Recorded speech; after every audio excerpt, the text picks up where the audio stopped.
Hello everyone, welcome to today's session, DataOps development process that we developed in AWS Cloud.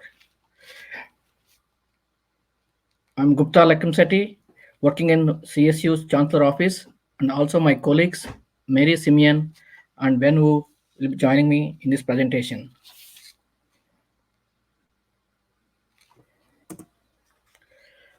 Let's look at today's agenda. We're going to cover DataOps engineering high-level overview, details about Egress, data processing, and Egress layers.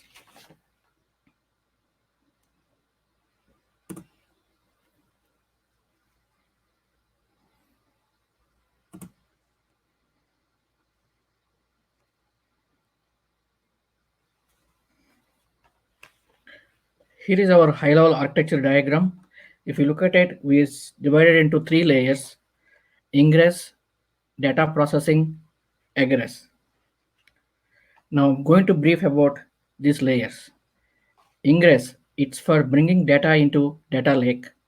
It provides ability to connect internal and external data sources over variety of protocols. It can ingest, batch and streaming data into storage layer.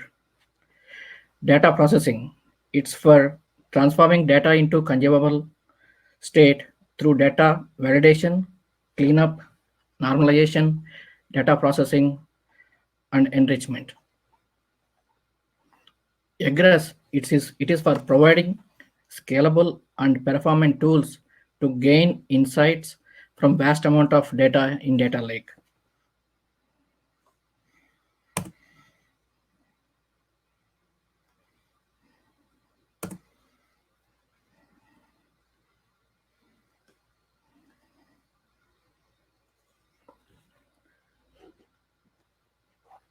Let's go over some of the AWS components before getting into details of ingress, data processing, and egress.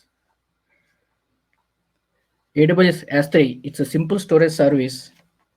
It will allow to store and retrieve any amount of data. S3 supports different storage classes like S3 Standard and Glacier, and Glacier is for long-term archive. It's a low-cost cloud storage service for data with longer retrieval times. EMR is a Elastic MapReducer web service tool for big data processing and analysis. MapReducer is a framework that allows developers to write programs that process massive amounts of unstructured data in parallel across distributed clusters or standalone processors. AWS Glue is a serverless data integration service. We use Glue catalog for storing schema metadata. AWS Step Functions is a serverless function orchestrator that makes it easy to sequence AWS Lambda functions and multiple AWS services into business critical applications.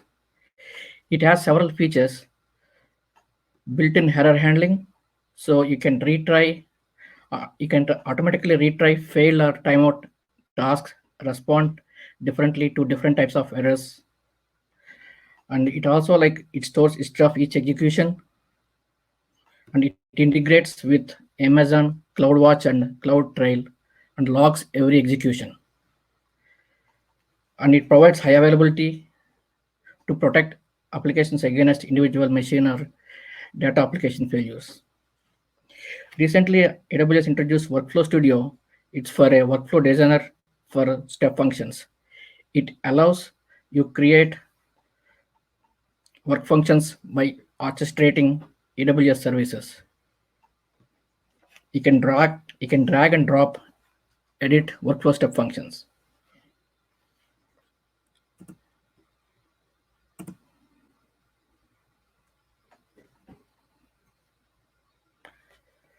Let's go over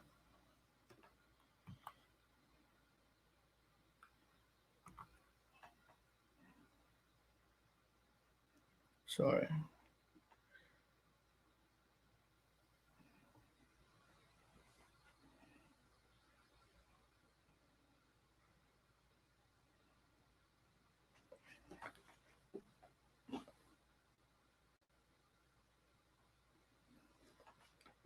Let's go over details of Ingress, data Ingress.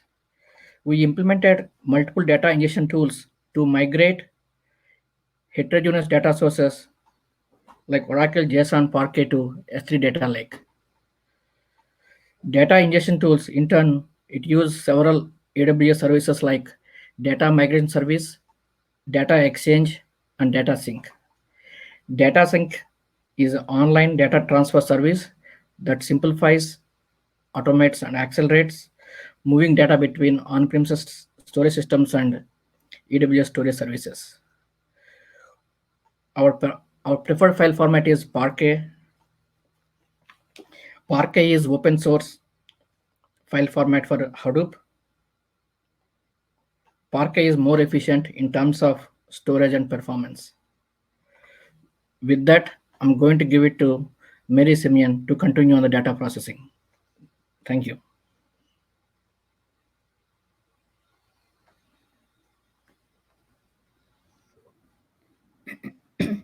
Thanks, Gupta, for the introduction and data ingress overview. Hello, everyone. My name is Mary Simeon. Now, I'm going to talk about how data is processed in our group to cater to the CSU business intelligence analytical needs. In order to process and build a rich content of curated data called CSU Data Lake, we leverage various AWS services that highlighted in yellow in the diagram. What are those AWS services? First, we use Apache Spark, also known as PySpark. It is a cluster computing framework and it is used for our data streaming, data abstractions, and data processing. The next one is use of S3 buckets. We partition our S3 storage for archiving our source and curated data. The third one is code commit. It is used to manage and source control our code base in various repositories. The next AWS service is code build. It is used to manage our code compilation, run unit tests, run code coverage, and produce artifacts for deployment. The next AWS service is AWS Lambda and step functions. They are used to orchestrate and automate our backend jobs in EMR clusters, either sequentially or parallelly. In addition to these AWS services, we also use databases such as Postgres, Redshift to provide a robust front-end interface for BI reporting tools such as QuickSight. In the next slide, I will talk about data processing in the framework and integrated CI/CD workflow that we have put in place in our group. In this slide, you can see DataOps, data process and development framework in red box and CI/CD integration in blue box. This framework concept and the CI/CD workflow are followed across all our project developments. To start with, we first perform data ingress primarily from PeopleSoft. That will be available in S3 buckets in Parquet format. As part of our data processing, in our framework, we develop the code base to create business logic functions based on the project specification requirements. This code base is committed to AWS Code Commit. As the code base is run, the data processing will ingest the data files from S3 buckets, create data abstractions, perform data transformation, build curated data sets, and store them back in S3 buckets in Parquet. This code base will be tested and validated in EMR cluster and will be ready for CI/CD integration process. In the next slide, let me briefly explain the components used within the framework before I discuss the CI/CD integration. This is the code base of our framework components in Code Commit. First, we have a common repository. You can see at the top in the diagram. This has several reusable functions and it is shared across all DataOps projects. Few examples of common reusable library functions are connecting and saving to your database, create Spark sessions, create partitions in S3, read and write in S3, build data frames, log errors, etc. Also, in this slide, you can see four projects in green boxes. Each project follows the same framework, and there are four components in the framework. What are those four components in the framework?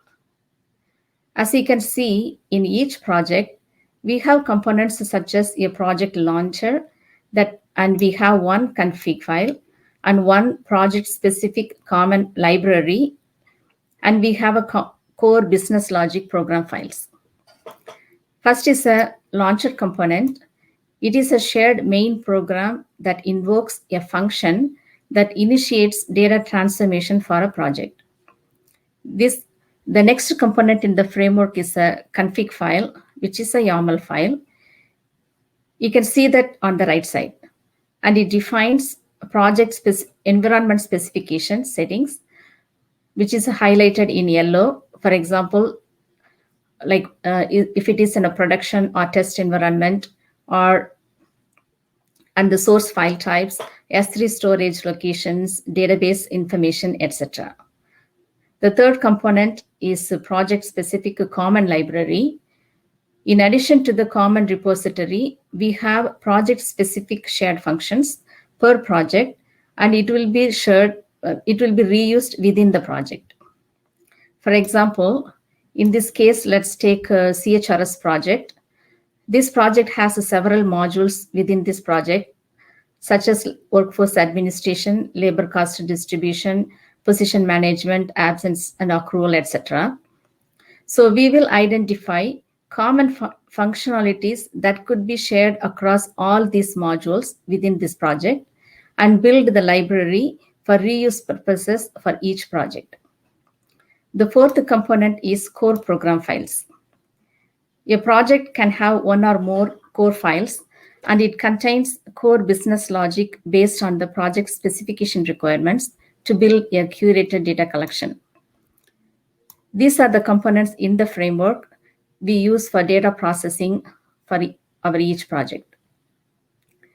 Let's now go back to the previous slide to briefly discuss the CI/CD integration.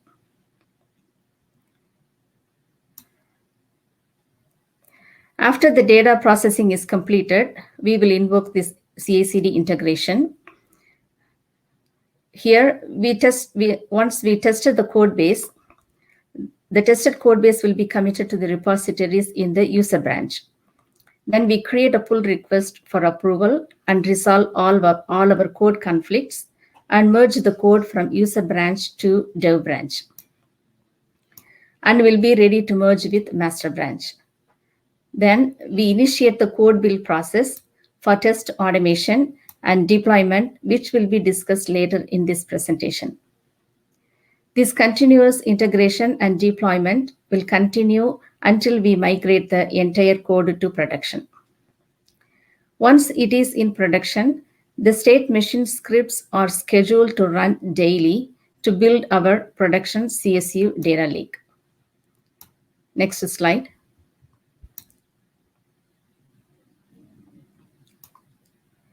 Now, I would like to talk about an important activity that we have been using in our development process, which is called code refactoring. This improves the quality and maintainability of the code without affecting the end results. Here, we address 6 areas where we can optimize, maintain, and improve the efficiency of the code. The first area is table-driven approach. In here, we create a common CSV file in which we define constants, variables, SQL statements, filters, join conditions, etc. for a project, and then we upload the file into a lookup table in a data store. And then we retrieve this information using key and value pairs when it is needed in the program.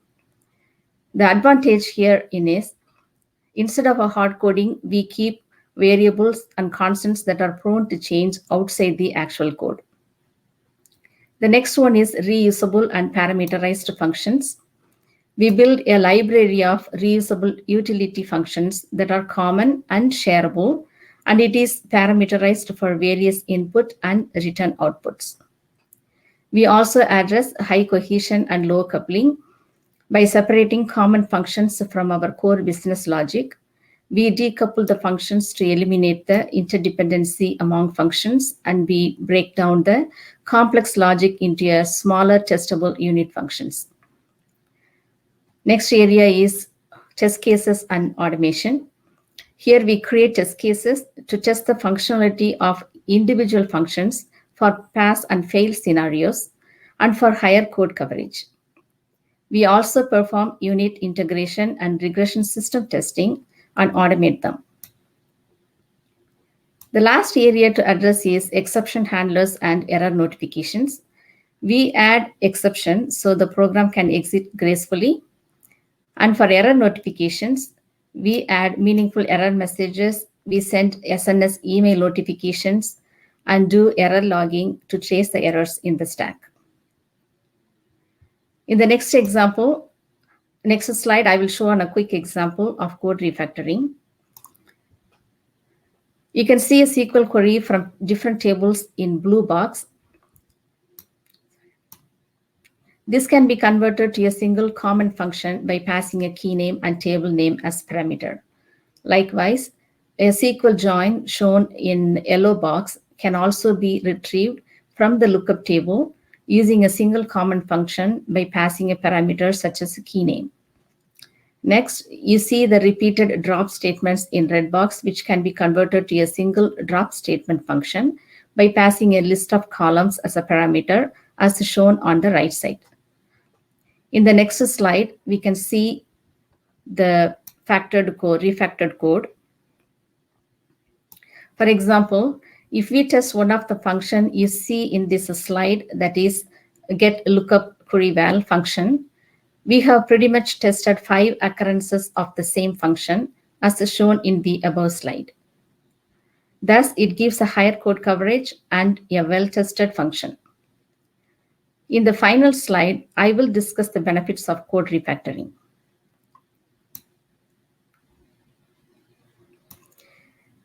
With code refactoring, we can achieve several benefits, such as higher code readability and reusability. It will be very easy to test unit functions. We can capture and eliminate defects early in the development stage. The program will be less error-prone and more robust in the production. And above all, we can attain less code maintenance. With that, I conclude my section of the presentation, and thank you very much for listening. Now, I invite Wen-Hu to talk about test automation and Egress. Thank you. Hi, this is Wen. Hi, everyone. I will continue what my colleague Mary introduced earlier and first proceed to test automation. I do see some questions coming up from the chat. We'll try to answer all of this to our best at the end. So test automation is a very important part of our data process. We build automation tests along the way to ensure the quality of our work, also catch any potential issue at the earliest stage possible. Not only that, TD, I think the question also, one of the questions also mentioned TDD, test-driven development methodology. It helps us on following good coding practice, also to ensure the scalability, extensibility, and maintainability. So what we do at this slide of the CI/CD overview, develops, you can see that develops in the group, they submit a pull request for merging his code changes into the dev branch. Once the pull request is approved, automation test cases will be triggered in code build where the arrow points to here. And also code coverage data will also be collected during the test run. Then if the test result is satisfactory, meaning good pass rate, good coverage, the changes will then be integrated automatically and the dev code will be launched to perform all the DataOps work. So test-driven development, what we do, I just want to give a brief example. So when we were actually using test-driven development, when we are doing test automation, that also gives us suggestions how we can improve the code to make sure that the test automation can actually increase the code coverage that actually gives us the efficiency of how we can write the code in a more testable and maintainable and also like scalable way. Next slide, please, Gupta. Besides all these AWS features, for example, CI/CD, code build, code pipeline, etc., as mentioned earlier, in the group, we also build test automation leveraging PyTest framework, and on top of which we use Kispa to help comparing test results and debugging tests. PyTest is a framework that makes building the simple and scalable tests easy. Kispa provides PySpark testing helper methods, which help run cases quickly and also output meaningful message about pass or fail. All this help us in building our test automation in a more efficient way. This slide shows an example of how we build a test automation integration case leveraging PyTest, Kispa, and AWS S3. Given all the advantages of using AWS S3 as storage, we also leverage S3 to save sample test source data as well as the expected results, all prepared and built beforehand. Then when tests are launched during the code build, CI/CD, test source data as well as the expected result will be retrieved from S3. Then test source data are then passed on to the actual dev code for transformation. Then the actual result received from transformation will be compared with the pre-built expected result to give a pass or fail of the test case accordingly. As mentioned, code coverage will be collected and calculated during the test execution. Code coverage of our automation test shows we have overall functional coverage of more than 50% in the group, which helps greatly on the quality of our deliveries.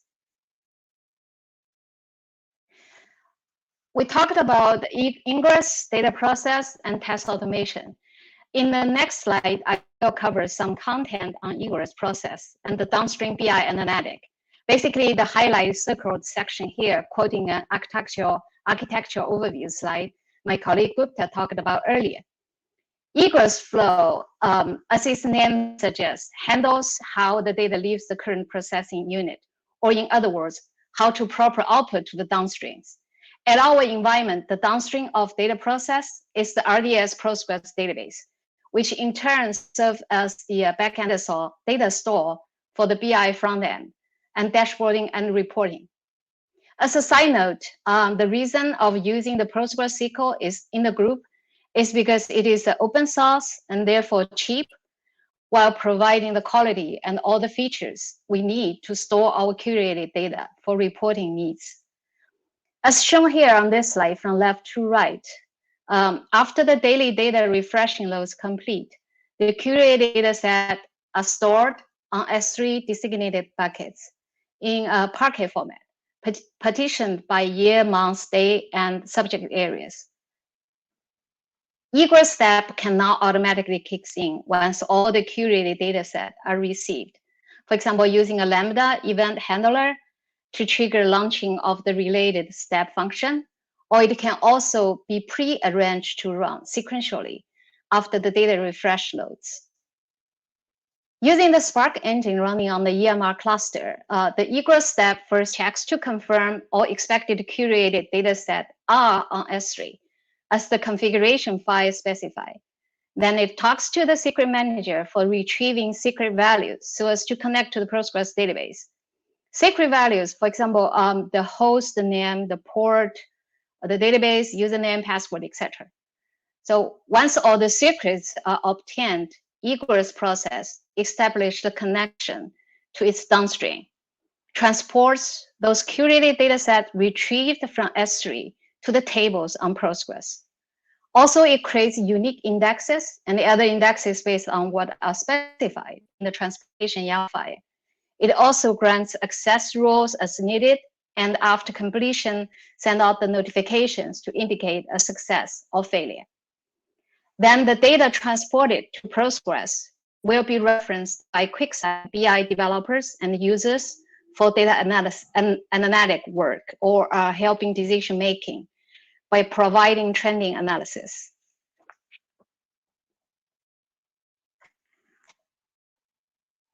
So that's what we want to cover as a group. we gave a high-level overview of the data engineering and the data ingress, egress, and data process, test automation, and some development details on our framework and code refactoring. So again, this is Gupta, Mary, and Wen from the Business Intelligence and Data Operation Group from CSU Chancellor's Office. I want to thank you all for listening. And Gupta, should we go to the Q&A session now? So if you have any questions, please, or suggestions, please to ask so at the Q&A or in the chat, and we'll try our best to answer.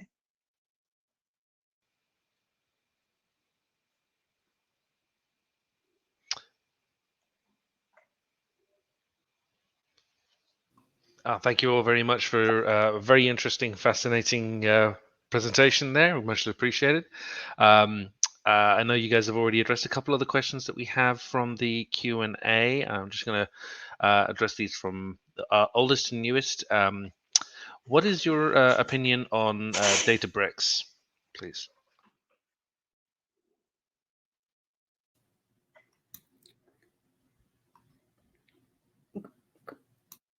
Okay. Do you want to cover?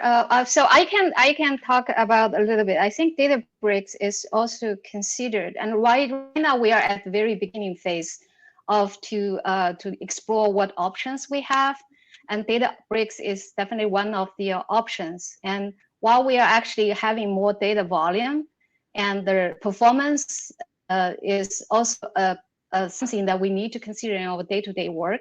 Definitely, we will consider all the options we have, and Databricks is definitely in the scope. Yeah, in addition to that one, Databricks has, yes, like several features that, like it's very high level features it has. And we chose for now, we have chosen PySpark because, like it's easily integrated with the EMR, like it gives a comprehensive API integration for Python-based program. So that's one of the choice we went with the PySpark at this point. So in future, probably we may think about using a Databricks and other tools. Great, thank you. Moving up, I know you guys already addressed the test-driven and behavior-driven development. So I'm going to move on to questions about why don't you use Tableau? Let me get this one. You guys can definitely comment out to see if I miss anything. So Tableau is a reporting tool. For us, we are not only, we are the BI and data operation group. So we have both the backend processing group as well as the front end. So Tableau was the front end tool, and it's for when we need to get to the data and get data ready for the reporting, and Tableau is not going to be helping us. So we are using a lot of AWS features right now. So we are also looking at the BI, what are the best BI tools to serve our purpose. So naturally, QuickSight, right, it's what we right now using. That is like embedded very naturally with all the other AWS features. So, but Tableau, we are also like looking and seeing, and that's probably also in the future considerations if we are get to that point. Yeah, to add one points, I think as an enterprise, we are trying to focus on like Amazon ecosystem wherever possible, and also we see that the QuickSight is so price effectiveness. Yeah. Okay, a couple more questions here. What type of data do you process using this pipeline?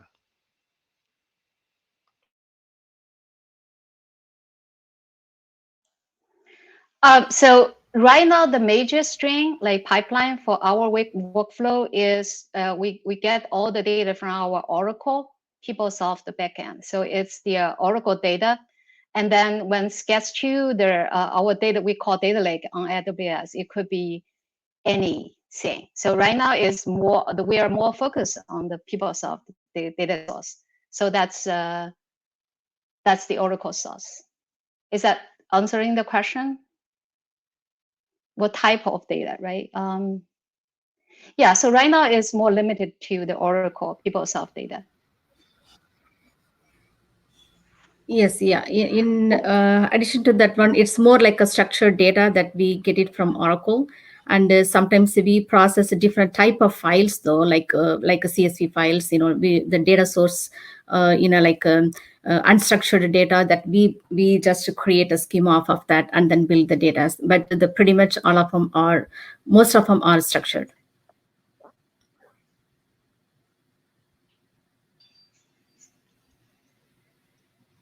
Right, thank you very much. Next question we have, wondering, do you produce various dashboards for various business users at CSU?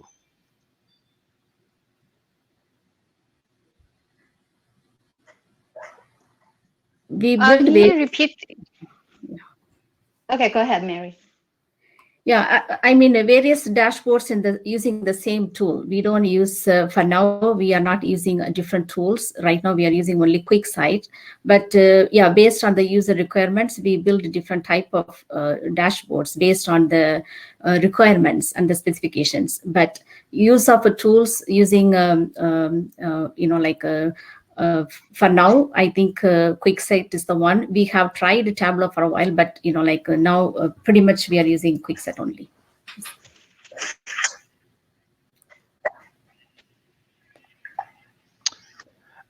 Next question, how do you promote your code between multiple environments? Yeah, we use Git. Also, add to that, actually, we wanted to cover, so there is a very important concept we use in the group when we promote code from one environment to the other, which is CI/CD, continuous integration, continuous development. So that will be merged with the Git, which Gupta mentioned, but we are promoting from one environment to the other environment following CI/CD standard. So that could be a big question, but a big answer. But then we do follow the standard which is defined in the CI/CD to do the we check in, we get approval, then we check in, we integrate to the other branches, and we run test automation, collect the code coverage. Before the code coverage or all the tests shows a pass, we don't do the integration until further improvement on the test automation. Then we do move to the production after we define that the standards are all met and all the criteria is met.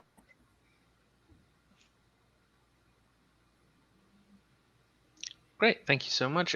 Last question that we have right now in the Q&A. Do you think Delta Lake is more suited to your needs?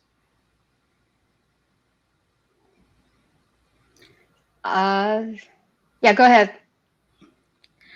Yes, I think so, because data lake right now Delta Lake. Yes, yeah, data lake. This is the initial stage where we bring in all sorts of data into one place, so it can cater to many in future. So it is in the data lake. We right now the Oracle, most of the Oracle data is converted into kind of a curated data form. So that people can use it for multi-purposes.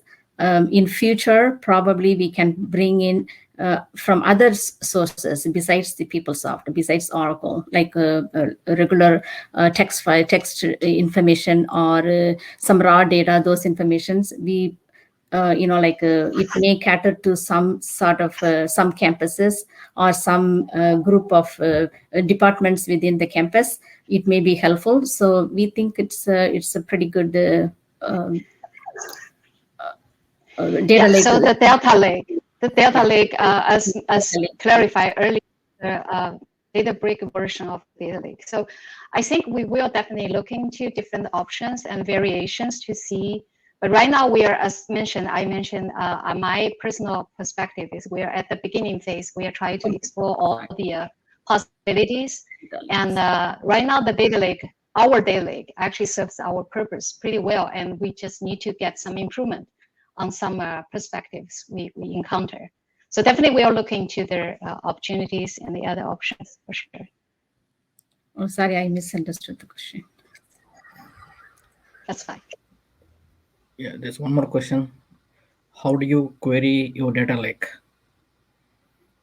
Yeah, currently we're using like Athena or Workbench and QuickSight to query the data lake. So the target data set, as Gupta mentioned, could reside on either Athena, which is AWS, one of the AWS data catalog store, or we can put them also on the Postgres database. So based on the target set, where they locate, we support multiple ways of querying the data. So using Athena, if you're familiar with writing SQL queries, that's a very easy query to write. You can just query the data on S3. Basically, you don't have to do a lot of preparation. The data is already there on S3 for all the campuses. And if data is on Postgres, right now, our dashboard user, they visit the data on Postgres via QuickSight. For the developers like us, we can also use the Workbench or some other generic SQL tools to access the data on Postgres. So again, in short, it's based on where the target set are located. We support a lot of ways to query the data. Yeah, coming to data catalog question, I think our targets are mostly like Parquet files, so we're storing in the Glue catalog, all data catalogs. Well, thank you very much, all of you. We're at the end of our session. Thanks again to the CSU Chancellor's BI DataOps team, and thank you all for attending this data engineering session with the DataCon LA 2021. If you have any further questions, you can reach out to our presenters directly. And now, there will also be a feedback form on the chat box, and you can give us your feedback.